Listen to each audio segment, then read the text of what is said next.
నమో భగవతే రుద్రాయ.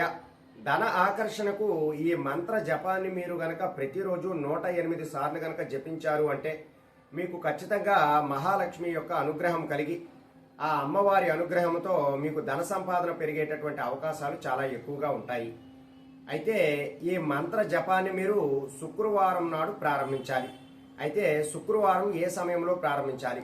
ప్రాతకాలాన్నే, సూర్యోదయానికి ముందే, అంటే 4:30 నుండి 6:30 మధ్యలో మీరు బ్రహ్మముహూర్త సమయంలో లేచి చక్కగా శుచిగా తయారయ్యి ఒక ఆసనం వేసుకుని ఏదైనా ఒక జపమాలను తీసుకుని భక్తిగా శ్రద్ధగా అమ్మవారు మీకు ధనం ఇస్తున్నారు అనేటటువంటి ఊహాజనితమైనటువంటి భావనతో అమ్మవారి మీద దృష్టి పెడుతూ చక్కగా ఈ మంత్ర జపాన్ని గనక శ్రద్ధగా మీరు జపించారు అంటే ఖచ్చితంగా అమ్మవారు మీకు ధనం ఇచ్చేటటువంటి అవకాశం ఎక్కువగా ఉంటుంది. అయితే మీరు ఉదయం చేయలేనటువంటి వారు సాయంత్రమైనా సరే 4:30 నుండి సాయంత్రము 6:30 మధ్యలోనైనా సరే ఈ మంత్ర జపాన్ని 108 సార్లు మీరు ఖచ్చితంగా జపించాలి.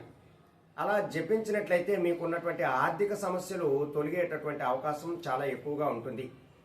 ఎప్పుడైతే ఈ మంత్ర జపము మీరు ప్రతినిత్యము కూడా 108 సార్లు జపిస్తారో ఆ 108 సార్లు జపించడం వలన అమ్మవారి అనుగ్రహం మీకు తప్పకుండా కలుగుతుంది. అయితే మీరు శుక్రవారం నాడు ప్రారంభించి ప్రతిరోజు కూడా ఈ మంత్ర జపం చేసుకోండి. మీకున్నటువంటి ఆర్థిక సమస్యలు తొలగేటటువంటి అవకాశం చాలా ఎక్కువగా ఉంటుంది.